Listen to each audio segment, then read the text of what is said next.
গিয়েছে। তো আমাদের সাবজেক্ট হচ্ছে লিনিয়ার অলজেব্রা অ্যান্ড কমপ্লেক্স অ্যানালাইসিস। তো মিড টার্ম পর্যন্ত আমরা যেটা পড়বো সেটা হচ্ছে লিনিয়ার অলজেব্রা। তো প্রথমেই আসি যে লিনিয়ার অলজেব্রা। লিনিয়ার অলজেব্রাতে আসলে আমরা পড়বোটা কি, যে লিনিয়ার অলজেব্রা হচ্ছে ম্যাথমেটিক্সের এমন একটা অংশ যেখানে লিনিয়ার ইকুয়েশন নিয়ে মাল্টিপল লিনিয়ার ইকুয়েশন নিয়ে কাজ করা হয়। অর্থাৎ আমি যদি মাল্টিপল ইনপুট এবং মাল্টিপল আউটপুটকে আমরা রিলেট করতে চাই, তাহলে ইজিয়েস্ট ওয়ে হচ্ছে লিনিয়ার অলজেব্রা। তো লিনিয়ার অলজেব্রা এই যে মাল্টিপল ইকুয়েশন যেটা ইউজ করা হবে সেটা কার মাধ্যমে, ভেক্টর স্পেস এবং এখানে ম্যাট্রিসেসের মাধ্যমে এই সলিউশন আমরা বের করব। তো প্রথমে আমি চলে যাই যে লিনিয়ার, আমরা যেহেতু সিস্টেম অফ লিনিয়ার ইকুয়েশন নিয়ে কাজ করব, তো সিস্টেম অফ লিনিয়ার ইকুয়েশনে প্রথমে আসে হচ্ছে কি লিনিয়ার ইকুয়েশন কখন হচ্ছে। তো linear equation an equation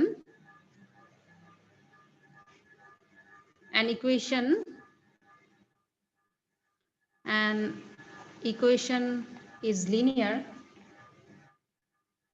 in an equation in two or more variables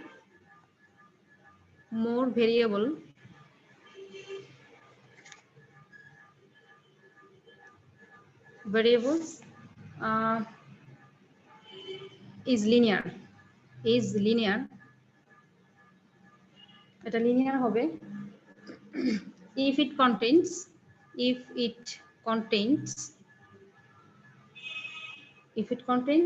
no terms of second degree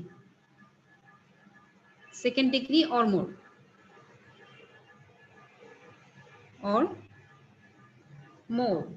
অর্থাৎ কোন একটা ইকুয়েশন সেখানে যতগুলো টার্ম আছে সেই টার্মের মধ্যে প্রত্যেকটা টার্মের যে ভেরিয়েবল থাকবে সেই ভেরিয়েবলের যে ফার্স্ট পাওয়ার সেটা অবশ্যই 1 হবে, 1 এর চেয়ে বেশি হবে না।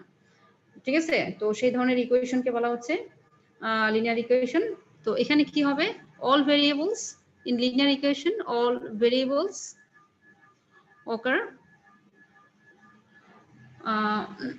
only to the first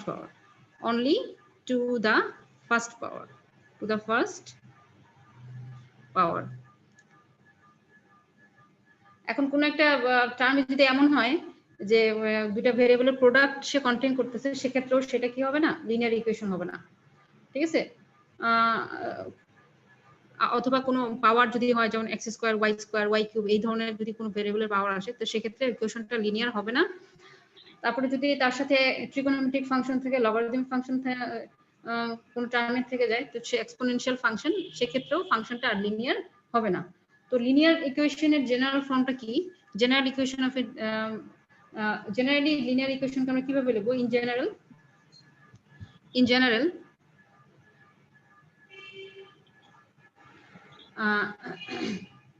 an equation is called linear and equation দেখা যাচ্ছে না ম্যাম, একটু পর পর ফোকাস চলে যাচ্ছে।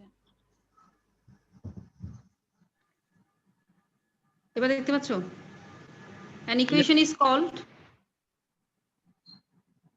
linear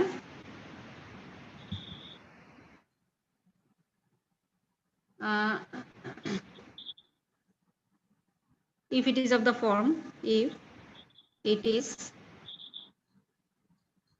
form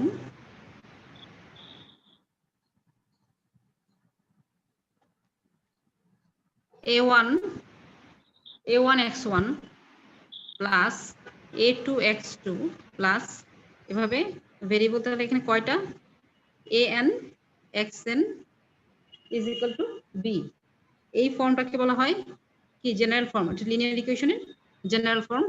তো এখানে ভেরিয়েবল কয়টা, x1 x2 xn সংখ্যক ভেরিয়েবল, এবং a1 a2 an এবং b এরা হচ্ছে সব কনস্ট্যান্ট বা নাম্বার। এখন এখানে যদি b, যে bটা আমরা দেখতে পাচ্ছি, b যদি 0 হয় তাহলে এই আমরা ইকুয়েশনকে বলবো হোমোজিনিয়াস। b যদি 0 হয়, if b equals 0 then আমরা ইকুয়েশনটাকে বলবো homogeneous. Homogeneous linear equation, homogeneous. আর b যদি নট ইকুয়ালস টু 0 হয়, আমরা এটাকে বলবো non homogeneous.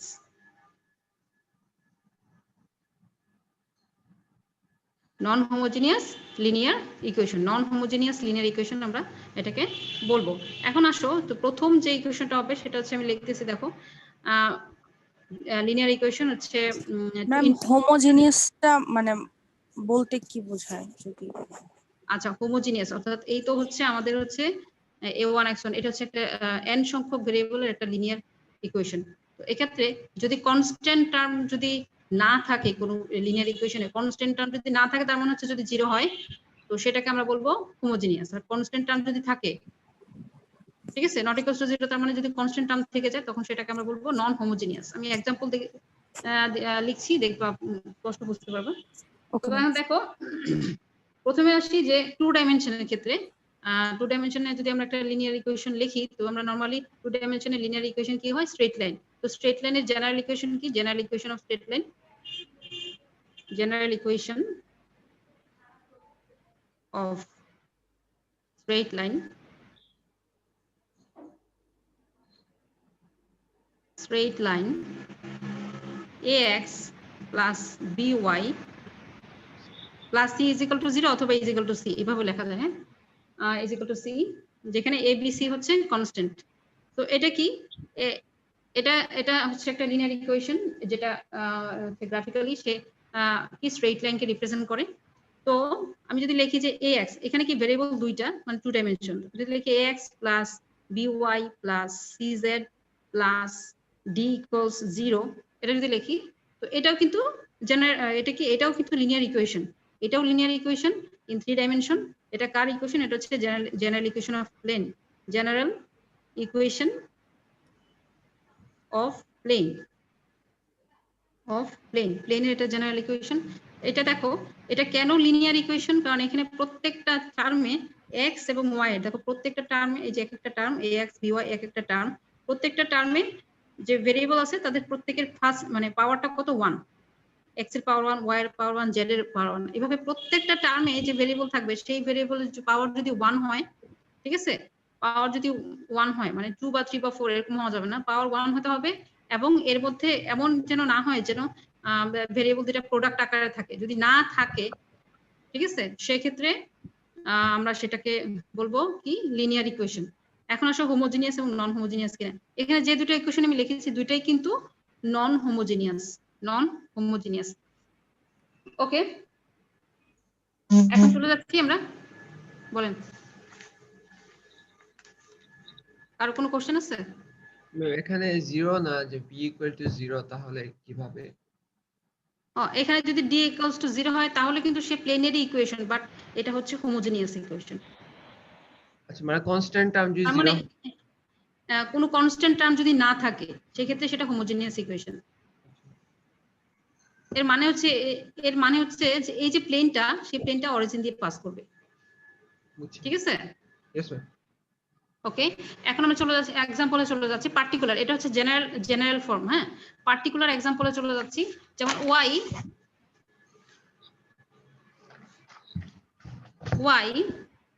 minus mx equals to 0। তো এই যে ইকুয়েশনটা লিনিয়ার ইকুয়েশন, আমরা দেখতে পাচ্ছি এটা লিনিয়ার ইকুয়েশন। এখানে কি m টা কিন্তু হচ্ছে তার slope, y is equal to mx, এই m টা হচ্ছে সংখ্যা, ঠিক আছে, জিওমেট্রিতে যাকে বলা হয় স্লোপ। স্লোপটা কি? স্লোপ হচ্ছে একটা প্রপার্টি, একটা স্লোপ হচ্ছে এই যে লিনিয়ার ইকুয়েশন, যে লিনিয়ার, এই যে স্ট্রেট লাইন, তার প্রপার্টি, সেই প্রপার্টির উপর ডিপেন্ড করে স্ট্রেট লাইনের পজিশনটা হবে, অর্থাৎ স্ট্রেট লাইনটা কতটুকু ফাস্ট, সে ইনক্রিজিং নাকি ডিক্রিজিং, সেটা আমরা স্লোপের মাধ্যমে জানতে পারবো। ওকে, তো এই তার মানে স্লোপ হচ্ছে একটা নাম্বার, ঠিক আছে? তো এখন আসো তাহলে এখানে, তাহলে y x দুইটা ভেরিয়েবল এবং পাওয়ার হচ্ছে কি? পাওয়ার হচ্ছে দুইটারই 1। সো এটা একটা হচ্ছে হোমোজিনিয়াস লিনিয়ার ইকুয়েশন, এটা হোমোজিনিয়াস লিনিয়ার ইকুয়েশন। এটা কি রিপ্রেজেন্ট করে? এটা হচ্ছে representing the straight line passing through the origin. এটা হচ্ছে কি? Homogeneous linear equation. এবং তার বৈশিষ্ট্যটা কি, সেটা কি করতেছে? Representing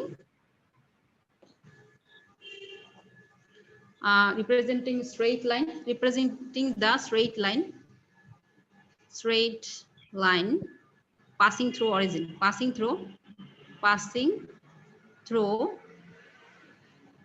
origin, origin. ওকে, এরপরে চলে যাচ্ছি আমরা আরেকটা এক্সাম্পলে, যেমন 2x plus 3y is equal two ধরো 5 লিখলাম। হ্যাঁ, তো এটাও কিন্তু একটা লিনিয়ার ইকুয়েশন, এটাও লিনিয়ার ইকুয়েশন। এখানে x এর পাওয়ার হচ্ছে কত?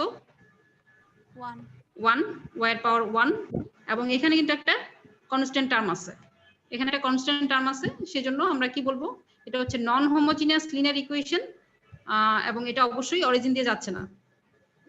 ঠিক আছে, যদি কনস্ট্যান্ট টার্ম থাকে কোনো লিনিয়ার ইকুয়েশনে, তাহলে ওটা অবশ্যই অরিজিন দিয়ে পাস করবে না, অন্য কোনো জায়গা দিয়ে পাস করবে, বাট সেটা অরিজিন দিয়ে যাবে না। তাহলে এটা কি নন হোমোজিনিয়াস? নন হোমোজিনিয়াস, এটা 2D তে কিন্তু জিনিয়াস লিনিয়ার ইকুয়েশন। আচ্ছা ম্যাম, হোমোজিনিয়াস মানে কি মূল বিন্দুগামী ইয়া হবে, মানে ওই হ্যাঁ হ্যাঁ, গ্রাফটা হবে, আর নন হোমোজিনিয়াস মানে মানে সে একটা মূল স্থির বিন্দুতে term যাবে না। থাকবে, হ্যাঁ একটা কনস্ট্যান্ট টার্ম থাকবে। হ্যাঁ, সেম অ্যাজ পেনের ক্ষেত্রেও যদি কনস্ট্যান্ট টার্ম থাকে, তাহলে তার মানে হচ্ছে সে কখনোই অরিজিন দিয়ে পাস করবে না। বুঝতে পারছো? আচ্ছা, তার মানে ইকুয়েশন দেখে বুঝতে পারবা তার পজিশন কি, সে কখনো অরিজিন দিয়ে কি যাবে কি যাবে না। জি ম্যাম। ওকে, এবার চলে যাচ্ছি একটা প্লেনের ইকুয়েশনে, যেটা হচ্ছে হোমোজিনিয়াস নন হোমোজিনিয়াস ইকুয়েশন। আমি একটা প্লেনের ইকুয়েশন নিচ্ছি, সেটা হচ্ছে কি x plus 2y plus 5z minus 20 ও লিখতে পারি, 20 ও লিখতে পারি। তাহলে এটা কি হচ্ছে? এটা হচ্ছে একটা নন homogeneous linear equation. Non homogeneous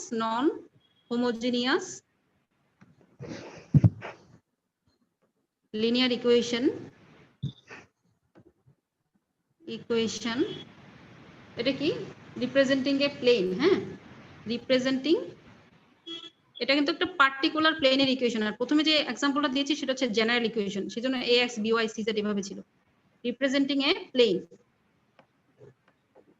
ওকে, এতক্ষণ ধরে আমরা লিনিয়ার ইকুয়েশন নিয়ে কথা বললাম, লিনিয়ার ইকুয়েশন। এখন আসো নন লিনিয়ার ইকুয়েশন যদি হয় সেটা কেমন হবে দেখতে। নন লিনিয়ার যেটা লিনিয়ার না, নন লিনিয়ার ইকুয়েশনের এক্সাম্পল আমি নিচ্ছি। ইকুয়েশনস এরা কারা? ধরো আমি লিখলাম যে বৃত্তের একটা বৃত্তের ইকুয়েশন লিখি, x square plus y square is equal two, ধরো লিখলাম হচ্ছে 9। এই যে ইকুয়েশনটা, এটা কার ইকুয়েশন? এটা সার্কেল ইকুয়েশন। তো এটা নন লিনিয়ার ইকুয়েশন। কেন? কারণ x এবং y অ্যালজেব্রাইক্যালি আমি যদি দেখতে যাই, মানে এটা অ্যালজেব্রাটা কি, আমি যেটা চেনার উপায় সেটা হচ্ছে কি, x এবং y, x এর পাওয়ার হতো কত? 2, y এর পাওয়ার 2। এখানে দুইটা টার্মই পাওয়ার, x এর পাওয়ার মোর দেন 1, সো এটা নন লিনিয়ার ইকুয়েশন। ঠিক আছে, আর এটা হচ্ছে কি, সার্কেল রিপ্রেজেন্ট করে, গ্রাফিক একটা সার্কেলকে রিপ্রেজেন্ট করে। অর্থাৎ নন লিনিয়ার ইকুয়েশনের ক্ষেত্রে তার গ্রাফ কখনোই কার্ভি হবে না। ঠিক আছে, এরপর আসো x minus xy is equal two 1। এই যে আমি ইকুয়েশনটা লিখলাম, খেয়াল করে দেখো, x এর পাওয়ার 1, বাট এখানে x এবং y প্রোডাক্ট আকারে আছে, xy প্রোডাক্ট আকারে আছে, সো এটা কিন্তু নন লিনিয়ার ইকুয়েশন। এবং এর পাওয়ার কিন্তু গোনা হয়, যেমন 1 + 1, এর ডিগ্রি হচ্ছে 2, 1 + 1 2। ঠিক আছে, তারপরে xy ইজ ইকুয়াল টু 1, এটা কি, এটা হচ্ছে কিন্তু নন লিনিয়ার ইকুয়েশন। এটা হাইপারবোলা রিপ্রেজেন্ট করে নন লিনিয়ার ইকুয়েশন। ম্যাম বলেন। আকারে বলতে বুঝি নাই ম্যাম, x y যেটা। আচ্ছা, এই যে x এবং y প্রোডাক্ট আকারে আছে না একটা টার্মে? মানে এখানের মধ্যে ম্যাম ভেরিয়েবল কোনটা, প্রোডাক্ট কোনটা বুঝবো কিভাবে? এখানে x y দুটোই ভেরিয়েবল। তাহলে আমরা প্রোডাক্ট কেন বলবো? ও ভাই, গুণ আকারে আছে না x এবং y, আচ্ছা, গুণ না, x into y। Yes ma'am. তো এটা প্রোডাক্ট আকারে আছে, গুণ আকারে আছে, সো আমি এটাকে কি বলবো, এটা নন লিনিয়ার ইকুয়েশন।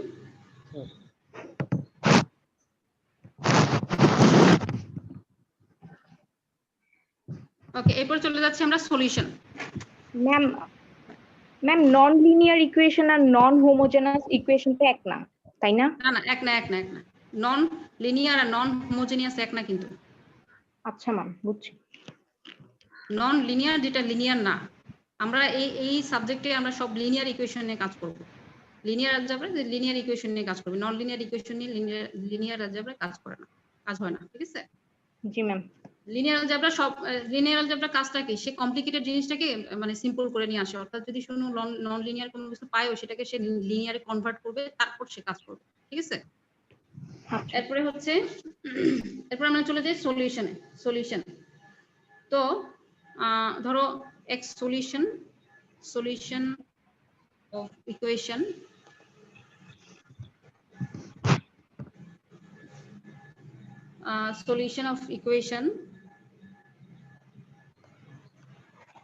তো প্রথমে আসি আমরা সলিউশনের ক্ষেত্রে যে আমার এই যে equation a1 x1 plus a2 x2 plus এভাবে plus an xn is equal to b। তো এর সলিউশন n সংখ্যক যে সলিউশন, একে আমরা সলিউশন বলছি, যেমন একটা set of numbers alpha 1 alpha 2 এভাবে আলফা n, এটাকে তার সলিউশন বলা হবে কখন, যখন x1 এর মান ধরো আলফা 1 x2 আলফা 2 এভাবে xn আলফা n। তো এই মানগুলো যখন আমরা এক নং এ সাবস্টিটিউট করব, তখন যদি ইকুয়েশনটা স্যাটিসফাইড হয়, তাহলে এই মান, এই যে সেট, এই যে নাম্বারের যে সেট, এই সেটটাকে, এগুলো কিন্তু 1 2 3 4 এরকম কোন নাম্বার থাকবে, ঠিক আছে? তো এই নাম্বারের সেটটাকে বলা হবে সলিউশন সেট। এটা হচ্ছে সলিউশন সেট। ভেরিয়েবল যতটা হবে সলিউশন ততটাই হবে, কারণ এখানে n সংখ্যক ভেরিয়েবল n সংখ্যক সলিউশন আসবে, এটাকে সলিউশন সেট বলা হবে। এখন আসো এই যে সলিউশনের নেচারটা কি ধরনের হতে পারে, সলিউশন আমরা আদৌ পাবো কিনা। আমরা ধরো দুটো ইকুয়েশন নিলাম, নেওয়ার পর এটা সলভ ম্যাম করে আগের পেজটার লাস্টের টুকু একটু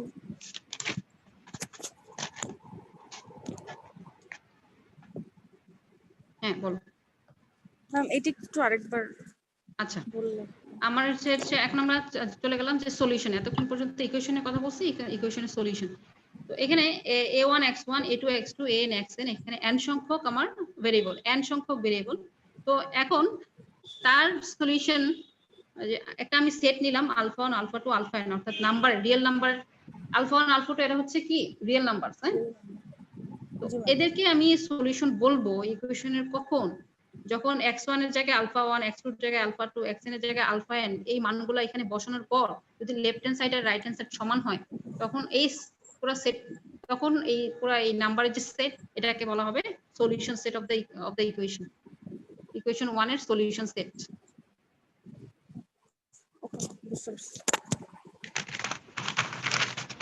এখন আসো চলে যাচ্ছে হচ্ছে সলিউশনের পসিবল কিছু কেস আছে। ধরো আমি দুটো ইকুয়েশন নিলাম, a1 x1 plus b1 y1 is equal two c1, আরেকটা ইকুয়েশন হচ্ছে a2 x2 plus b2 y2 is equal two c2।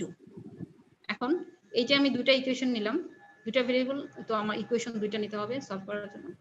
এখন আদৌ তার সলিউশন আমরা পাবো কিনা, তো তার সলিউশনের নাম যদি দিই আমি আলফা বিটা দুইটা নাম্বার হবে, এখানে একটা x এর মান, একটা হচ্ছে y এর মান। তো এখন এর সলিউশন আমরা পাবো কিনা সেটা তিনটা কেস এর উপরে আছে। সেটা কেস নাম্বার 1, এক নাম্বার কি, যে আমরা সলিউশন নাও পেতে পারি, নো সলিউশন। দুই নাম্বার হচ্ছে আমরা একটা মাত্রই সলিউশন পাবো, ওয়ান সলিউশন। এবং তিন নাম্বার হচ্ছে কি, যে ইনফাইনাইটলি many solutions। তো আমরা কখন সলিউশন পাবো না, ফর এক্সাম্পল এক নম্বরের জন্য আমি দুটো ইকুয়েশন নিচ্ছি, একটা হচ্ছে x plus y is equal to 2 আর একটা হচ্ছে x plus y is equal to 0। খেয়াল করে দেখো এই দুটো স্ট্রেট লাইন কিন্তু প্যারালাল, কারণ কি x এবং y সেম, ঠিক আছে, কোএফিসিয়েন্ট সেম, এটা ডিফার করতেছে শুধুমাত্র কনস্ট্যান্ট টার্মে। সো এই ধরনের ইকুয়েশন কিন্তু কি হয়, প্যারালাল হয়। আমরা যখন গ্রাফ আঁকবো আমরা দুটো প্যারালাল স্ট্রেট লাইন পাবো। প্রথমটা কি করবে, প্রথমটা হচ্ছে x এবং y অক্ষকে দুটো বিন্দু দিয়ে কাট করে যাবে। তো এটা হচ্ছে x plus y is equal to 2, আর একটা হচ্ছে অরিজিন দিয়ে যাবে, x plus y equals to 0। তো দেখা যাচ্ছে যে যেহেতু তারা প্যারালাল, অর্থাৎ দুটো স্ট্রেট লাইন কোনো যে বিন্দুতে ইন্টারসেক্ট করতেছে না, তার মানে কি আমরা এর সলিউশন পাবো না। এই যে দুটো ইকুয়েশন, তার কোনো আমরা সলিউশন পাবো না, এর কোনো সলিউশন নাই। দুটো স্ট্রেট লাইন যদি প্যারালাল হয় তাহলে তার কোনো সলিউশন পাওয়া যায় না। অর্থাৎ ইকুয়েশন দুটো নিলেই যে আমরা তার সলিউশন পাবো এরকম নাও হতে পারে। এখন আসো ওয়ান সলিউশন কখন পাবো, যখন এই দুটো স্ট্রেট লাইন ইন্টারসেক্ট করবে একটা নির্দিষ্ট বিন্দুতে, তখন আমরা একটা সলিউশন পাবো। যেমন আমি একটা ইকুয়েশন নিচ্ছি x plus y is equal to 3, আর একটা নিচ্ছে হচ্ছে x minus y is equal to 1। তো আমি এর গ্রাফ আঁকি। তো এটার ক্ষেত্রে কি হবে, আমরা একটা সলিউশন পাবো। তো গ্রাফ আঁকি, এই যে প্রথমটা হচ্ছে যে এটা 3, এটা হচ্ছে x plus y is equal to 3, আর এটা হচ্ছে 1 minus 1, এটা হচ্ছে x minus y is equal to 1। তো দেখা যাচ্ছে যে একটা নির্দিষ্ট বিন্দুতে সে ইন্টারসেক্ট করতেছে, আর সেটাই হচ্ছে আমার এই দুটো ইকুয়েশনের সলিউশন। ঠিক আছে, অর্থাৎ দুটো ইকুয়েশনের সলিউশন বলতে আমরা কি বুঝি আসলে গ্রাফিক্যালি, যেহেতু এটা লিনিয়ার ইকুয়েশন, সে কোনো টু ডাইমেনশনাল লিনিয়ার ইকুয়েশন, তার মানে সে কোনো কি স্ট্রেট লাইনকে রিপ্রেজেন্ট করে। যেমন এই দুটো ইকুয়েশনের জন্য আমরা যে দুটো স্ট্রেট লাইন পাচ্ছি, ওই স্ট্রেট লাইন যে বিন্দুতে ইন্টারসেক্ট করবে সেটাই কিন্তু আসলে তার সলিউশন, অর্থাৎ কমন একটা মান যেটা দুইটার মধ্যেই আছে, কমন একটা ভ্যালু এক্স ওয়াই এর কমন ভ্যালু যেটা দুইটা ইকুয়েশনের মধ্যেই আছে। ওকে, এরপরে চাই যে ইনফাইনাইটলি মেনি সলিউশন আমরা কখন পাবো, যখন কোইনসাইড করবে, অর্থাৎ দুটো স্ট্রেট লাইন একটা আরেকটার উপর সমাপতিত হবে, তখন সেটাকে আমরা কি বলবো, এটাকে আমরা বলবো যে তার ইনফাইনাইটলি মেনি সলিউশন আছে। যেমন x plus y is equal to 3, এটা একটা equation, R 2x plus 2y is equal to 6। তো এই দুটো ইকুয়েশন, এটা অ্যাকচুয়ালি আসলে একই কথা, দুটো একই ইকুয়েশন। সেটা হচ্ছে কি x plus y is equal to 3 R 2x plus 2y is equal to 6 আসলে একই জায়গায় তারা ইন্টারসেক্ট করবে, অর্থাৎ একটা আরেকটার উপর সমাপতিত হবে। তার মানে দেখা যাচ্ছে কি, যেহেতু একটা স্ট্রেট লাইন আরেকটা স্ট্রেট লাইনের মধ্যেই সমাপতিত হয়েছে, তার মানে কি এদের অসংখ্য সলিউশন, ইন্টারসেকশনটা আসলে অসংখ্য হয়ে যাচ্ছে। তাহলে তার মানে এদের হচ্ছে এই যে দুইটা সিস্টেম অফ লিনিয়ার ইকুয়েশন, এখানে দুইটা ইকুয়েশন, এখানে হচ্ছে আমি অসংখ্য সলিউশন পাচ্ছি, ইনফাইনাইটলি মেনি সলিউশন আমি এখান থেকে পাচ্ছি। এরপরে আমরা চলে যাচ্ছি হচ্ছে, এবার চলে যাই solution of system of linear equation. Solution of A solution of a system of linear equations.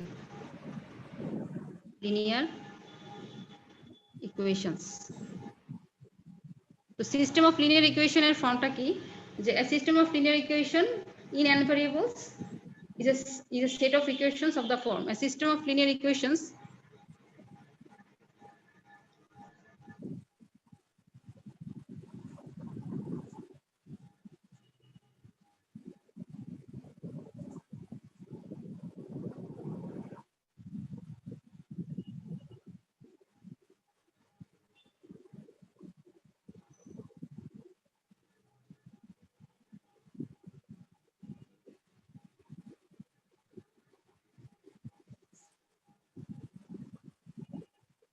A system of linear equations in n variable x1, x2, xn is a set of equations of the form সেটা কি a11 x1 plus a12 x2 plus এভাবে a1n xn is equal to b1, তারপর হচ্ছে a21 x1 plus a22 x2 plus এভাবে plus a2n xn is equal to b2। তো আমি নেই এভাবে m সংখ্যক রো আমি নিচ্ছি, a m1 x1 plus a m2 x2 plus a mn xn is equal to bm। তো এটাকে এই যে ফর্মটা, এটাকে বলা হচ্ছে সিস্টেম অফ লিনিয়ার ইকুয়েশন, যেখানে কোফিসিয়েন্ট গুলো কি, কোফিসিয়েন্ট হচ্ছে aij,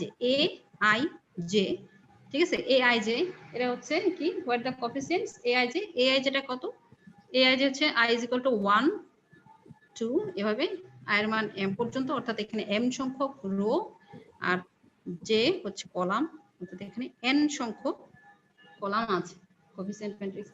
এখানে তাহলে the coefficients where the coefficients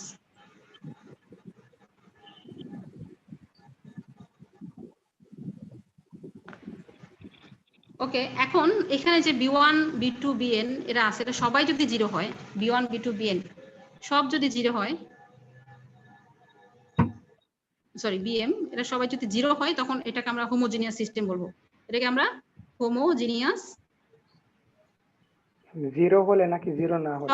সব জিরো হলে B1 অর্থাৎ এই পাশে দেখো এই রাইট সাইডে অর্থাৎ কনস্ট্যান্ট টার্মগুলো যদি সব জিরো হয় তখন পুরো সিস্টেমটাকে আমরা হোমোজিনিয়াস বলবো, homogeneous system of linear equation. আর যদি কোনো একটা নট ইকুয়ালস টু জিরো হয়, কনস্ট্যান্টের কোনো একটা যদি নট ইকুয়ালস টু জিরো হয় তখন সেটা নন হোমোজিনিয়াস সিস্টেম। ঠিক আছে, ওই ইকুয়েশনটাতে নট ইকুয়াল টু লিখে এই যে মার্ক এই যে এখানে দেখো B1 B2 Bm, তো এটাও জিরো এটাও জিরো, ধরো Bm জিরো না, সেক্ষেত্রে এটা নন হোমোজিনিয়াস। এখন সলিউশন, এখন এটার ক্ষেত্রে সলিউশনটা কি হবে? সলিউশন সেট আলফা 1 আলফা 2 এভাবে আলফা n কে আমরা এর সলিউশন বলবো যদি এই alpha 1 x1 is equal to alpha 1, x2 is equal to alpha 2, এভাবে xn is equal to alpha n, এরা এই যে মানগুলো এরা যদি প্রত্যেকটা সিস্টেম অফ লিনিয়ার ইকুয়েশন অর্থাৎ এখানে ইকুয়েশন অনেকগুলো আছে, তো এই প্রত্যেকটা ইকুয়েশনকে যদি এই আলফা 1 আলফা 2 আলফা n অর্থাৎ এই x1 x2 xn যে মান এরা স্যাটিসফাই করে তখন আমরা এই সলিউশন সেটকে আমরা এই সিস্টেম অফ লিনিয়ার ইকুয়েশনের সলিউশন বলবো।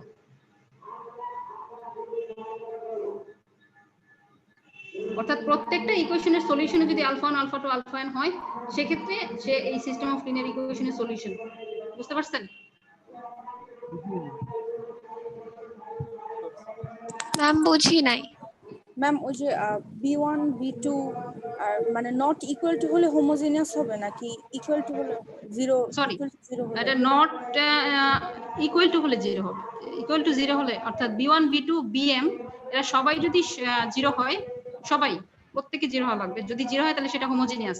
আর এদের মধ্যে কোনো একটা যদি নট ইকুয়ালস টু জিরো হয় তাহলে সেই সিস্টেমটা নন হোমোজিনিয়াস। সরি, এই জায়গাটায় নট ইকুয়াল দিয়ে ফেলছি। এ আইডি বুঝলাম। হুম, কোশ্চেন এইটাই মানে একটু আগে কেউ কোশ্চেন করছিল না? জি জি ম্যাম। স্পেসিফিক করে বলছে যে এই জায়গাটা আমার লেখাটা ভুল হয়েছে, এখানে ইকুয়াল হবে বলতেছে ইকুয়াল আর লিখতেছে নট ইকুয়াল। আচ্ছা, এরপরে চলে যাচ্ছি যে যদি কোনো একটা সিস্টেম হোমোজিনিয়াস হয়। ম্যাম ফুল পেজটা যদি একটু দেখাতেন, দেখা যাচ্ছে না। এখন যদি কারো কোনো কোশ্চেন আছে নাহলে আমি আগাই। ম্যাম আরেকটা বার যদি বুঝাইতেন বেটার হতো। আচ্ছা, আমি শেষ করে আবার এখানে আসি, হ্যাঁ, কারণ আমাকে সলিউশন পর্যন্ত যাওয়া লাগবে। Okay ma'am. ম্যাম কিছু না মনে করলে যদি একটা কথা বলতাম। হ্যাঁ, বলো বলো। ম্যাম আপনার ফোনটা যদি একটু উপরে তুলতেন তাহলে তাহলে ফুল পেজটা দেখা যেত আর কি। ম্যাম এখন ঠিক আছে, এখন যাচ্ছে ম্যাম। এখন ঠিক আছে ম্যাম। Thank you. আচ্ছা, এখন আমি বলি একটা সিস্টেম অফ লিনিয়ার ইকুয়েশনের ফর্মটা কি দেখো। সিস্টেম অফ লিনিয়ার ইকুয়েশন অর্থাৎ এখানে ইকুয়েশনের সংখ্যা এই যে m সংখ্যক ইকুয়েশন থাকবে, ঠিক আছে? এই যে a11 x1 এই যে একটা ইকুয়েশন দুইটা ইকুয়েশন এভাবে m সংখ্যক ইকুয়েশন, তো এই ফর্মটাকে বলা হচ্ছে সিস্টেম অফ লিনিয়ার ইকুয়েশন। অর্থাৎ আমাদের লিনিয়ার অ্যালজেব্রাতে মেইন কাজটাই হচ্ছে যে তোমার অনেকগুলা ইকুয়েশন নিয়ে কাজ করা। আমরা এতদিন যেটা পড়ে আসছি আমরা একটা বা দুইটা ইকুয়েশনের সলিউশন বের করছি, বড় জোর তিনটা। হ্যাঁ, তো এখন যদি ইকুয়েশন তোমার n সংখ্যক ইকুয়েশন হয় বা m সংখ্যক ইকুয়েশন হয় n ভেরিয়েবলের, সেক্ষেত্রে আমরা কিভাবে সলভ করব? সেক্ষেত্রে আমাদেরকে অবশ্যই ম্যাট্রিক্সের হেল্প নিতে হবে, যেটা আমরা একটু পরে আমরা ম্যাট্রিক্স শুরু করব। তো এইভাবে এই যে সিস্টেম অফ লিনিয়ার ইকুয়েশন অর্থাৎ আমাদের ইনপুটের সংখ্যা যদি অনেক বেশি হয় সেক্ষেত্রে আমরা কি করব? আমরা নরমালি একটা ইনপুট একটা আউটপুট এইটুকু পড়ে আসছে। আমরা ফাংশনে কি পড়ছে যে আমরা যদি ইনপুট আউটপুট অর্থাৎ সেক্ষেত্রে আমরা ভেরিয়েবল ইউজ করছি হয়তো একটা। এখন যদি তোমার n সংখ্যক ইনপুট দিতে হয় সেক্ষেত্রে আমরা কি করব? ঠিক আছে, n সংখ্যক ইনপুটের যদি দরকার হয় এবং আমাদের আউটপুটও যদি n সংখ্যক দরকার হয় সেক্ষেত্রে আমাদেরকে কিন্তু এই সিস্টেম অফ লিনিয়ার ইকুয়েশন এর হেল্প নিতে হবে এবং এটা সলভ করার জন্য আমাদের ম্যাট্রিক্সের হেল্প নিতে হবে। ওকে, তাহলে আমরা এই হচ্ছে আমাদের সিস্টেম অফ লিনিয়ার ইকুয়েশন, যেখানে কোএফিসিয়েন্ট কারা এই যে a11 a12 এই পজিশনে কোএফিসিয়েন্ট থাকবে, যেটাকে আমরা aij বলছি। aij মানে i এর মান হচ্ছে m সংখ্যক অর্থাৎ 1 to m পর্যন্ত, আর j হচ্ছে 1 থেকে n পর্যন্ত। j হচ্ছে দেখো 1 2 এই যে n 1 2 n। এখন এই যে b1 b2 bn b1 b2 bn এর সবাই যদি 0 হয় তখন আমরা এই সিস্টেমটাকে হোমোজিনিয়াস সিস্টেম বলবো, homogeneous system of linear equation, এবং কোনো একটা সিস্টেম যদি হোমোজিনিয়াস হয় সেক্ষেত্রে অবশ্যই মানে কি হবে, তার কমপক্ষে একটা সলিউশন থাকবে, যে সলিউশনটাকে বলা হবে ট্রিভিয়াল সলিউশন। অর্থাৎ ট্রিভিয়াল সলিউশন কারা, যে সলিউশন সেটের প্রত্যেকটা মান হচ্ছে 0, তাকে ট্রিভিয়াল সলিউশন বলা হয়। আর সলিউশন সেটের কোনো একটা মান যদি নট ইকুয়ালস টু 0 হয় তখন তাকে নন ট্রিভিয়াল সলিউশন বলা হয়। আমার কথা বুঝতে পারছেন? জি ম্যাম। অর্থাৎ এই যে সিস্টেমটা, এটা যদি হোমোজিনিয়াস হয় তাহলে অবশ্যই তার কমপক্ষে একটা সলিউশন অবশ্যই থাকবে যেটাকে ট্রিভিয়াল সলিউশন বলা হচ্ছে। আর ট্রিভিয়াল সলিউশন কারা, যেখানে সবগুলো মান অর্থাৎ x1 x2 xn প্রত্যেকের মান 0, আর সলিউশনের মধ্যে কোনো একটা মান যদি 0 না হয় তখন সেটাকে নন ট্রিভিয়াল সলিউশন বলা হয়। এখন একটা ট্রিভিয়াল, হ্যাঁ trivial or zero solution, trivial solution আর জিরো, যেটাকে জিরো সলিউশন বলা হয়। এরপরে আসো যে কোন একটা সিস্টেম অফ লিনিয়ার ইকুয়েশনকে কনসিস্টেন্ট বলা হবে যদি তার কমপক্ষে একটা সলিউশন থাকে, আর ইনকনসিস্টেন্ট বলা হবে যদি তার কোনো সলিউশন না থাকে। ঠিক আছে? তো solution of system of linear ইকুয়েশনের ক্ষেত্রে দেখো, সিস্টেম অফ লিনিয়ার ইকুয়েশন, তো এটা কি, একটা হচ্ছে ইনকনসিস্টেন্ট, যার কোনো সলিউশন আমরা পাবো না। সিস্টেমটা যদি ইনকনসিস্টেন্ট হয় তাহলে এটার কোনো সলিউশন পাওয়া যাবে না, নো সলিউশন। ইনকনসিস্টেন্ট কিভাবে হবে আমরা পরবর্তীতে প্রবলেম সলভ যখন করবো তখন আবার এদিকে আসবো, এই টপিকটা নিয়ে আলোচনা করবো। আর কনসিস্টেন্ট অর্থাৎ তার সলিউশন থাকবে, সিস্টেমটা যখন কনসিস্টেন্ট হবে, এবং কনসিস্টেন্ট হলে তার দুইটা ঘটনা ঘটবে, একটা হচ্ছে ইউনিক সলিউশন পাওয়া যাবে, আর একটা হচ্ছে তার মেনি সলিউশন, মোর দেন ওয়ান সলিউশন পাওয়া যাবে, মোর দেন ওয়ান সলিউশন আমরা কনসিস্টেন্ট সিস্টেম থেকে পাবো। এখন আমি চলে যাচ্ছি আমাদের মেইন টপিক, যেটা হচ্ছে ম্যাট্রিক্স। মেইন টপিক হচ্ছে আমাদের ম্যাট্রিক্স। তো ম্যাট্রিক্স হচ্ছে একটা ইম্পর্টেন্ট টুল, ঠিক আছে, লিনিয়ার অলজেব্রার জন্য। তো প্রথমে আসি যে ম্যাট্রিক্স কিভাবে আমরা মানে ম্যাট্রিক্স কিভাবে ইউজ করা হয়। তো একটা অ্যাপ্লিকেশন হচ্ছে ভেক্টরাইজড কোড, অর্থাৎ তুমি ইনপুট নিবা একটা ম্যাট্রিক্স, ইনপুট ম্যাট্রিক্স, তারপর হচ্ছে তার সাথে প্রোডাক্ট করবা হচ্ছে কোফিসিয়েন্ট ম্যাট্রিক্স, এবং আউটপুটও একটা ম্যাট্রিক্স আসবে, আউটপুটও আমার একটা ম্যাট্রিক্স আসবে। তো কি হয়, যখন আমরা অনেক ভ্যালু আমরা সিমিলটেনিয়াসলি একসাথে কম্পিউট করতে চাই, সেক্ষেত্রে আমাদেরকে এই ধরনের কোড আমরা ইউজ করে থাকি, ভেক্টরাইজড, যেটা প্রোগ্রামিং এ করা হয়, ভেক্টরাইজড কোড তোমরা এইভাবে করবা। তারপর হচ্ছে ইমেজ রিকগনিশনের ক্ষেত্রেও ম্যাট্রিক্স ইউজ করা হয়। ইমেজ রিকগনিশন অর্থাৎ কোন একটা ছবি কম্পিউটার কিভাবে নিচ্ছে, সে তো ছবি আকারে নিচ্ছে না, সে কি করবে, অনেকগুলো পিক্সেল আকারে নিবে, যেটাকে কোনো সংখ্যাতে কনভার্ট করবে, তাই তো। এবং ওই সংখ্যাগুলোকে সে কি করে, রো কলাম ওয়াইজ সে এখানে ধরে নিয়ে তারপর কম্পিউটার তার কাজগুলো তার আউটপুট দিচ্ছে। তো কম্পিউটার গ্রাফিক্স, ডাটা মাইনিং এর মতো অনেক সাবজেক্ট আছে যেখানে তোমাদের ম্যাট্রিক্স দরকার হবে। তো আমি চলে যাচ্ছি ম্যাট্রিক্স অ্যালজেব্রাতে ম্যাট্রিক্সের ডেফিনেশন। তো প্রথমে আসি যে ম্যাট্রিক্স কি।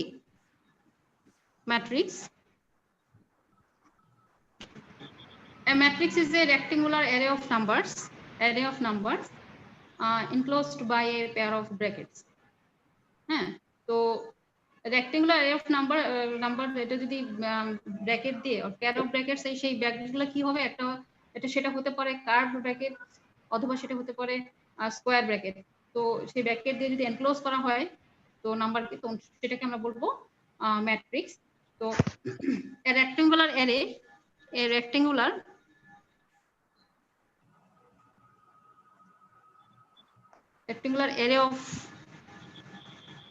array of numbers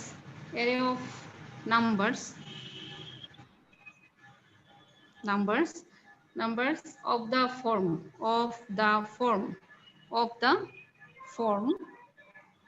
ফর্মটা কি দেখো, A11 A12 এভাবে A1n A1n, তারপর হচ্ছে A21 A22 A2n AM1 AM2 AMN। এই যে ফর্মটা, এটা কি বলা হচ্ছে? Matrix. Is called a matrix, is called a matrix. তো এখানে A11 A12 A11 A12 এই যে এরা হচ্ছে কি, এরা হচ্ছে এন্ট্রিজ, এদেরকে বলা হচ্ছে entries or elements of the matrix, ঠিক আছে? এবং এখানে যতগুলা রো এবং কলাম থাকবে ম্যাট্রিক্সে, সেটাকে ম্যাট্রিক্সে বলা হবে, ম্যাট্রিক্সের অর্ডার বলা হবে, order of the matrix, number of rows and columns, এটা হচ্ছে কি অর্ডার অফ দ্য ম্যাট্রিক্স। এখন AIJ ম্যাট্রিক্সকে আমরা এইভাবে লিখতে পারি, একটা ম্যাট্রিক্সকে আমরা লিখতে পারি এইভাবে, A is equal to AIJ M/n, হ্যাঁ, যেখানে I কত, I হচ্ছে 1 2 এভাবে m পর্যন্ত, m সংখ্যক রো, J 1 2 n সংখ্যক কলাম, এভাবে ম্যাট্রিক্সকে লেখা যায়। ওকে, ভার্টিক্যাল যে ট্রাপল এগুলোকে বলা হবে কলাম, আর হরাইজন্টালি যেটা থাকবে সেটাকে বলা হবে রো। এখন আমরা চলে যাচ্ছি ম্যাট্রিক্স এর অপারেশন। অপারেশন বলতে আমরা কি বুঝি? এডিশন, সাবট্রাকশন, মাল্টিপ্লিকেশন কে নরমালি কি বলা হয়? ম্যাট্রিক্স এর অপারেশন বলা হয়। এডিশন নাম্বারের ক্ষেত্রেও এডিশন, সাবট্রাকশন, মাল্টিপ্লিকেশন কেই অপারেশন বলা হবে। ওকে, তো এডিশন এবং সাবট্রাকশন, এডিশন সাবট্রাকশন, একটা হচ্ছে মাল্টিপ্লিকেশন,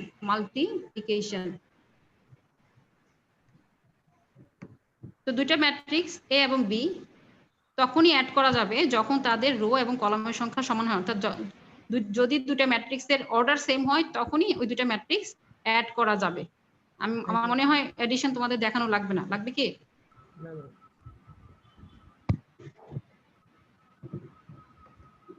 ম্যাট্রিক্সের এডিশন এবং সাবট্রাকশন আমি আশা করি তোমরা পারো। জি ম্যাম। ওকে, তাহলে আমি মাল্টিপ্লিকেশনে চলে যাচ্ছি। হ্যাঁ, মাল্টিপ্লিকেশন যদি কারো লাগে বলো, দেখাই, না হলে চলে যাচ্ছি। কারণ তোমরা কলেজে এডিশন, সাবট্রাকশন, মাল্টিপ্লিকেশন এগুলো মনে হয় পড়ে, ইনভার্স পর্যন্ত পড়েছো। আচ্ছা, এখন চলে আসি মাল্টিপ্লিকেশনে। তো মাল্টিপ্লিকেশনটা নিয়ে আমি আবার একটু আলোচনা করি। ম্যাট্রিক্সের মাল্টিপ্লিকেশন, দুইটা ম্যাট্রিক্স A এবং B, দুইটা ম্যাট্রিক্স, ঠিক আছে? এদের তখনই মাল্টিপ্লাই করা যাবে যখন প্রথম ম্যাট্রিক্সের কলাম সংখ্যা দ্বিতীয় ম্যাট্রিক্সের রো এর সংখ্যা সমান হয়। ফর এক্সাম্পল, A আমি একটা ম্যাট্রিক্স নিলাম, AIJ M/n, এবং B আমি আরেকটা ম্যাট্রিক্স নিচ্ছি। তো এখন এই দুইটাকে মাল্টিপ্লাই করতে হলে আমাকে এমন ভাবে ম্যাট্রিক্সটা নিতে হবে যাতে এটার যে কলাম সংখ্যা এটা রো এর সংখ্যা সমান হয়। দেখো আমি নিচ্ছি হচ্ছে n/p, তার মানে প্রথম ম্যাট্রিক্সের কলাম n, দ্বিতীয় ম্যাট্রিক্সের রো n, এরা সমান, তার মানে দে আর কনফর্মেবল ফর মাল্টিপ্লিকেশন। তারা মাল্টিপ্লিকেশনের জন্য কনফর্মেবল, এদের কনফার্ম হয়ে গেলাম যে এদের মাল্টিপ্লাই করা যাবে।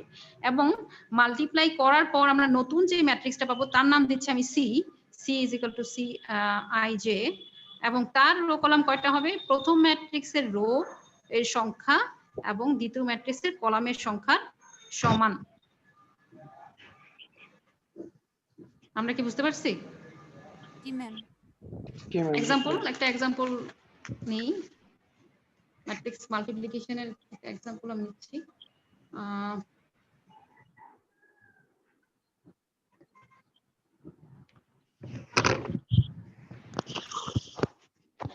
A, দেখো A যদি দুটাই স্কয়ার ম্যাট্রিক্স হয় আর অর্ডার সেম হয় তাহলে কিন্তু কোনো সমস্যা না, কিন্তু যদি অর্ডারটা ডিফারেন্ট হয় সেক্ষেত্রে আমাকে কিন্তু অবশ্যই দেখে নিতে হবে যে তার রো কলামের সংখ্যাগুলো দেখে নিতে হবে যে আদৌ দুটো ম্যাট্রিক্স মাল্টিপ্লাই করা যাবে কিনা। যেমন 1 -3 5 2 0 -1, আর B হচ্ছে আরেকটা ম্যাট্রিক্স। এখন খেয়াল করে দেখো, B হচ্ছে আরেকটা ম্যাট্রিক্স, আমাকে ম্যাট্রিক্সটা বইয়ে দেয়া আছে, আর তোমাদের যদি বলা হয় যে দুটো ম্যাট্রিক্স মাল্টিপ্লাই করা যাবে কিনা বা মাল্টিপ্লাই করো, তো সেক্ষেত্রে তোমরা কিন্তু ওইভাবে দেখে নিবে যে কোন দুটো ম্যাট্রিক্স নিলে পরে, অর্থাৎ রো কলাম গুলো দেখে তারপর ম্যাট্রিক্স নিতে হবে যে মাল্টিপ্লাই করা যাবে কিনা আদৌ। 1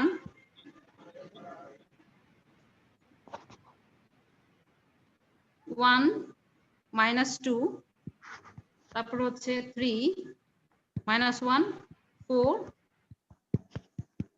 0,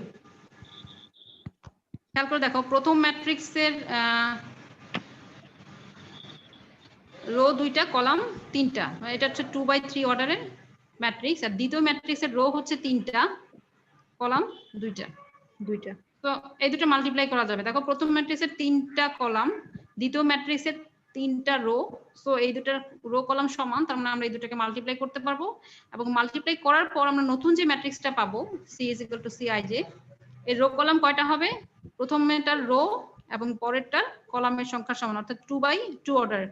অর্থাৎ আমরা অপারেশনের পর যে ম্যাট্রিক্সটা পাবো সেই ম্যাট্রিক্সটা হবে 2/2 অর্ডারের ম্যাট্রিক্স, অর্থাৎ তাতে 2টা রো 2টা কলাম থাকবে। তো আমরা প্রোডাক্টটা করি A × B, 1 - 3 5 2 0 - 1 B 1 - 1 -2 4 আর 3 0। এটা ক্যালকুলেশনটা ইজি করার জন্য এবং যেন কখনো ভুল না হয় সেজন্য আমরা কি করতে পারি, আমরা নতুন ম্যাট্রিক্সের পজিশনটা আগে লিখে নিতে পারি। দেখো A11 A12, যেহেতু 2টা রো 2টা কলাম হবে, আর এটা হচ্ছে A21 A22। আমি 4টা পজিশন লিখে নিলাম। এখন এই 4টা পজিশনের এলিমেন্টগুলো কিভাবে আসবে আমি দেখাচ্ছি। এটা হচ্ছে প্রথম ম্যাট্রিক্সের রো এর সাথে এই পজিশনের আইজে গুলো দেখে আমরা মাল্টিপ্লিকেশন করতে পারি। যেমন 1, তার মানে প্রথম ম্যাট্রিক্সের রো 1 নাম্বার রো, A1 মানে দ্বিতীয় ম্যাট্রিক্সের 1 নাম্বার কলাম, কারণ ম্যাট্রিক্স মাল্টিপ্লিকেশনটা কি হবে, রো কলাম ওয়াইজ অপারেশন, ঠিক আছে? তো এখন প্রথম ম্যাট্রিক্স অর্থাৎ 1 নাম্বার রো এর সাথে 1 নাম্বার কলামের গুণ করব। তো যদি করি তাহলে কি হবে, প্রথম রো এর প্রথম এলিমেন্টের সাথে প্রথম কলামের প্রথম এলিমেন্টের গুণ হবে। তাহলে 1 × 1 লেখো 1 প্লাস মাইনাস প্লাস -3 × -2 হবে 6 প্লাস 5 × 3 এটা হবে 15। তারপরে A12, তার মানে 1 নাম্বার রো এর সাথে 2 নাম্বার কলামের গুণ। তো কি হবে 1 × -1 -1 -3 × 4, এটা আসবে কত, -12। এরপরে আসবে 0। এরপরে আসো A21 পজিশনে যে আসবে সে কিভাবে আসবে, 2 নাম্বার প্রথম ম্যাট্রিক্সের 2 নাম্বার রো এর সাথে দ্বিতীয় ম্যাট্রিক্সের 1 নাম্বার কলামের গুণ করে। তো প্রথম ম্যাট্রিক্সের 2 নাম্বার রো হচ্ছে 2 0 -1, আমি তার সাথে কাকে গুণ করব, 1 - 2 3 কে। তো কত আসবে 2 2 × 1 2, তারপরে 0 × -2 হচ্ছে 0 0 আর হচ্ছে -3। এরপরে A22 2 নাম্বার রো এর সাথে 2 নাম্বার রো এর সাথে 2 নাম্বার কলামের গুণ, তার মানে হচ্ছে 2 × -1 -2, তারপর হচ্ছে 0 × 4 0, তারপর হচ্ছে -1 × 0 0। তো রেজাল্ট দেখো কি আসতেছে, রেজাল্ট আসতেছে হচ্ছে 2/2 অর্ডারের ম্যাট্রিক্স। এটা হচ্ছে কত, 22 -13 -1 -2। এই হচ্ছে আমাদের রেজাল্ট।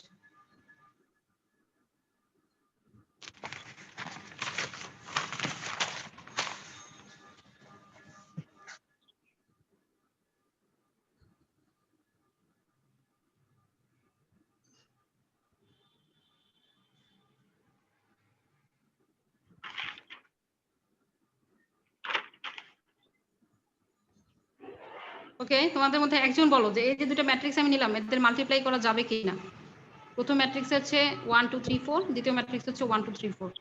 এটা হচ্ছে একটা রো আর এখানে একটা কলাম। যাবে ম্যাম। যাবে ম্যাম। যাবে, একজন উত্তর দাও কেন যাবে, একজন। প্রথমটা রো দ্বিতীয়টার কলাম আছে ম্যাম, কলামের সাথে যায় ম্যাম। হ্যাঁ, প্রথমটা কলাম 4টা আর পরেরটা রো 4টা, কিন্তু কলাম একটা, সেজন্য এই দুটো মাল্টিপ্লাই করা যাবে। এবং নতুন যে আমরা মাল্টিপ্লিকেশন পর নতুন যে ম্যাট্রিক্সটা পাবো সেটা হচ্ছে 1/1 একটা এলিমেন্ট পাবো। মাল্টিপ্লাই করার পর আমরা একটা এলিমেন্ট পাবো, তাই তো? জি ম্যাম। এটা করে বাসায় দেখবা কত আসে। এরপর আমি চলে যাচ্ছি হচ্ছে transpose of matrix. Transpose of a matrix.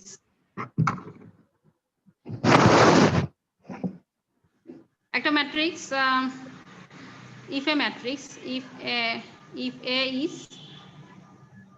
an m/n matrix, m/n matrix অর্থাৎ তার যদি রো কলাম m আর n হয়, m/n matrix over the field R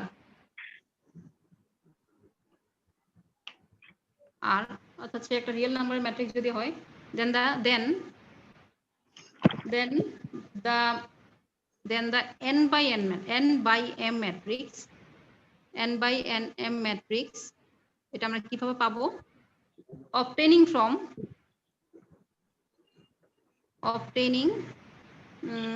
the matrix A, from the matrix A, by writing its column, by writing its rows as columns and columns as rows.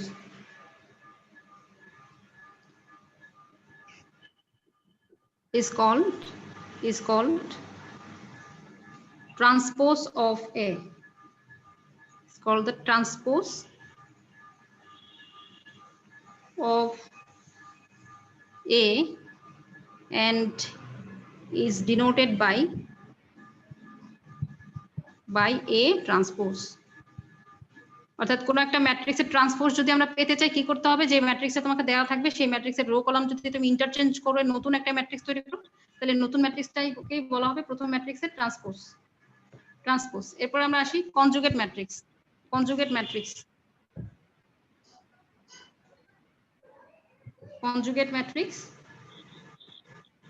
Conjugate of A matrix অথবা conjugate of A matrix.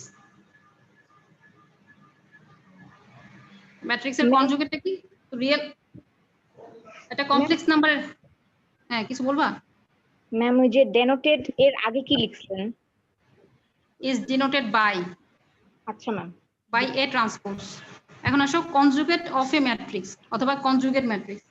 তো complex নাম্বারের ক্ষেত্রে আমরা conjugate number কিভাবে লিখি? z = x + iy যদি হয় একটা কমপ্লেক্স নাম্বার, তাহলে তার কনজুগেটটা কি হবে? আমরা লিখি z bar = x - iy।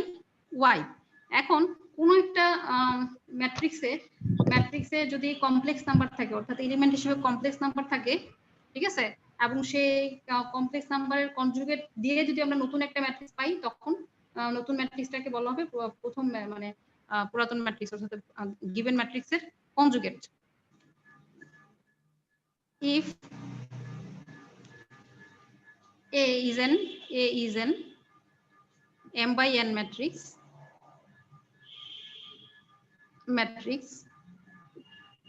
over the field over the complex field, complex field তার মানে কমপ্লেক্স নাম্বার থেকে যদি নাম্বার নেওয়া হয়, complex over the complex field, then we say that the conjugate of A, the conjugate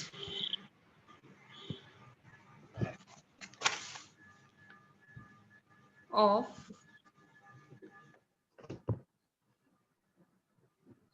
the matrix A, of a matrix A is the matrix, আমরা কিভাবে লিখবো? A বার মানে A conjugate whose elements are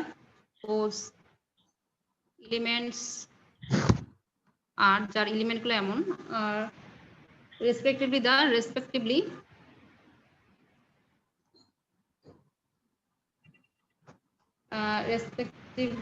the conjugates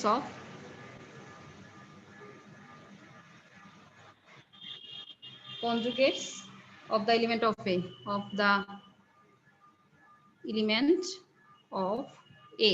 তো এটাকে আমরা কিভাবে লিখি? A যদি একটা ম্যাট্রিক্স হয়, if aij, এটা একটা ম্যাট্রিক্স, অবশ্যই তার এলিমেন্ট কমপ্লেক্স নাম্বার হওয়া লাগবে। দেন a বার কি হবে? aij এর বার ছিল, তার মানে হচ্ছে এর কনজুগেট নাম্বার। অর্থাৎ নাম্বার যদি কমপ্লেক্স নাম্বার হয়, অবশ্যই আমাকে তার কনজুগেটটা নিয়ে নতুন ম্যাট্রিক্স তৈরি করতে হবে। ফর এক্সাম্পল A, ধরো একটা ম্যাট্রিক্স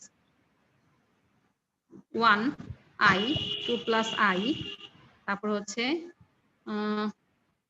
-1 2y, তারপর হচ্ছে 2 + 5y, আমি আরেকটা এলিমেন্ট নিচ্ছি 5 1 - 2y, আরেকটা নিচ্ছি হচ্ছে -5। তো এর কনজুগেটটা কি হবে আমি লিখবো। এবার জাস্ট কি করব, যেখানে কমপ্লেক্স নাম্বার আছে জাস্ট তার কনজুগেটটা নিয়ে নিব। যেমন i এর কনজুগেট -i, 2 + i এর কনজুগেট হচ্ছে 2 - i, -1 - 2i, 2 - 5i, just conjugate নিচ্ছি। আর রিয়েল যেটা আছে সেটা তো থাকবেই, রিয়েল নাম্বার এটা হচ্ছে 5 1 + 2i আর হচ্ছে -5। এটাই হচ্ছে কি আমার কনজুগেট অফ a।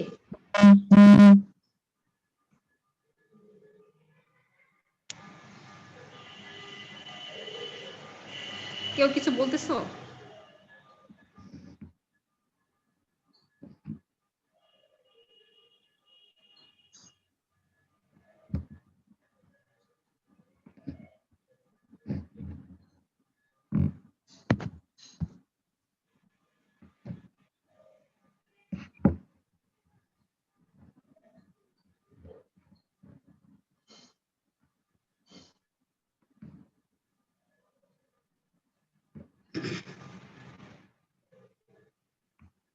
ওকে, আমি আরো কিছু ডেফিনেশনে যাচ্ছি। সেটা হচ্ছে কি রিয়েল ম্যাট্রিক্স।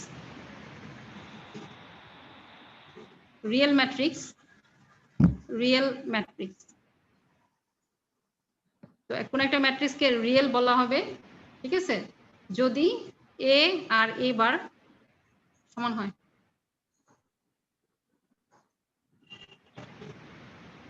অর্থাৎ কনজুগেট করলে পরে সেম আসে। তো এটা কখন সম্ভব? যখন প্রত্যেকটা এলিমেন্ট রিয়েল নাম্বার হবে। আর ইমাজিনারি ম্যাট্রিক্স কখন হবে? ইমাজিনারি ম্যাট্রিক্স যখন a আর মাইনাস এই যে a বার a হবে মাইনাস a বারের সমান, তখন সেটা ইমাজিনারি ম্যাট্রিক্স হবে। এরপর আসো কনজুগেট ট্রান্সপোজ। ট্রান্সপোজ মানে আমরা জানি যে রো আর কলাম যদি ইন্টারচেঞ্জ করি সেক্ষেত্রে আমাদের সেটাকে বলা হবে transpose of A matrix. But conjugate ট্রান্সপোজটা কি হবে? কনজুগেট ট্রান্সপোজ, কনজুগেট ট্রান্সপোজটা কি হবে, যে আমরা প্রথমে কি করব, এ একটা ম্যাট্রিক্স নেব a = aij, ওইটা হচ্ছে তার কি কমপ্লেক্স ম্যাট্রিক্স, ঠিক আছে, এটা একটা কমপ্লেক্স, অর্থাৎ তার এলিমেন্ট হবে কমপ্লেক্স নাম্বার। তো কনজুগেট ট্রান্সপোজটা কি হবে, আমরা এটাকে লিখব a, রিয়েল নাম্বারের ক্ষেত্রে আমরা at দিয়ে লিখতাম, এটাকে a করে স্টার দিব। এটা মানে হচ্ছে আমরা কি করব, প্রথমে কনজুগেট নাম্বার নিব, নিয়ে তাকে ট্রান্সপোজ করব, অর্থাৎ a বার ট্রান্সপোজ, ঠিক আছে, a bar transpose, that is আমি এটাকে লিখতে পারি aj বার। আমি একটা এক্সাম্পল দেখাচ্ছি কনজুগেট ট্রান্সপোজের, তারপরে আজকে লেকচার শেষ হয়ে যাবে। আজকে এই পর্যন্ত পড়াবো, এক্সাম্পলটা দাও। a একটা ম্যাট্রিক্স 1 i 1 + i, তারপর হচ্ছে -1 2, তারপর হচ্ছে 2 + 3i 2 + 3i, তারপর হচ্ছে 5 5 1 + 2i, আচ্ছা -5। তো এর কনজুগেট ট্রান্সপোজ করলে আমরা যে ম্যাট্রিক্সটা পাবো সেটা কিভাবে আসবে দেখো। a স্টার এটা কি, এই যে i আছে, i এর জায়গায় আমার কনজুগেট হচ্ছে -i, আর হচ্ছে 1 + i এর কনজুগেট হচ্ছে 1 - i। তো কনজুগেট করার পর তারপর রো কলাম ট্রান্সফার, অর্থাৎ এই রোটাকে আমি কলাম আকারে লিখবো 1 - i 1 - i। তারপর 2 নম্বর রো -1, যেহেতু রিয়েল নাম্বার যেভাবে আছে সেভাবে থাকবে 2, এটা হয়ে যাবে 2 - 3i 2 - 3i। তারপর হবে 5, এই যে 3 নম্বর রো হবে 3 নম্বর কলাম 5, এর 1 + 2 এর কনজুগেট হচ্ছে 1 - 2i, তারপর হচ্ছে -5। এই হচ্ছে আমার complex conjugate transpose of A complex matrix. আরো কিছু ম্যাট্রিক্স এর ডেফিনেশন এটা আমি বলে দিচ্ছি, যে এগুলো তোমরা জানো। যেমন স্কয়ার ম্যাট্রিক্স কাকে বলে? হ্যাঁ, স্কয়ার ম্যাট্রিক্স, কোন একটা ম্যাট্রিক্সের রো কলাম যদি সমান হয় তখন সেক্ষেত্রে তাকে স্কয়ার ম্যাট্রিক্স বলা হয়। রো কলাম যদি সমান হয় সেক্ষেত্রে স্কয়ার ম্যাট্রিক্স বলা হবে।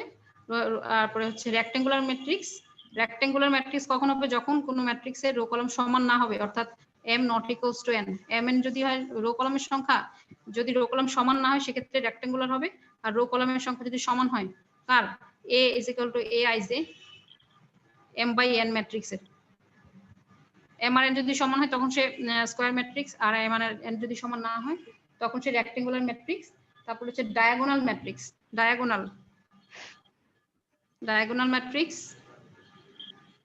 ডায়াগোনাল ম্যাট্রিক্স কখন হবে, কোন একটা স্কয়ার ম্যাট্রিক্সের যদি ডায়াগোনাল এলিমেন্ট গুলা হয় নট ইকুয়ালস টু 0, অর্থাৎ aij একটা ম্যাট্রিক্সকে ডায়াগোনাল ম্যাট্রিক্স বলা হবে কখন, যখন aij ইজ ইকুয়াল টু 0, হ্যাঁ, কন্ডিশনটা কি i not equals two j,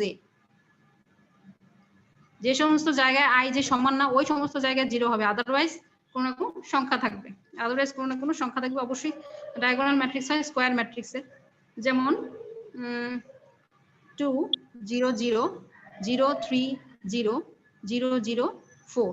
তো এই যে ম্যাট্রিক্সটা এটা ডায়াগোনাল ম্যাট্রিক্স কেন, এর যে সমস্ত পজিশনে i যে সমান না সেই জায়গায় 0, অর্থাৎ ডায়াগোনাল যে এলিমেন্ট গুলা সেগুলো 0 নন 0, ঠিক আছে। যেমন এখানে এটা কত a11, এটা a22, এটা হচ্ছে a33, অর্থাৎ এখানে i is equal two j, এই তিনটা পজিশনে i এবং j এর মান সমান, বাট বাকি জায়গায় i j সমান না। তো যে সমস্ত জায়গায় i j সমান না ওই সমস্ত এন্ট্রিতে 0 যদি হয় তখন সেটাকে ডায়াগোনাল ম্যাট্রিক্স বলা হয়।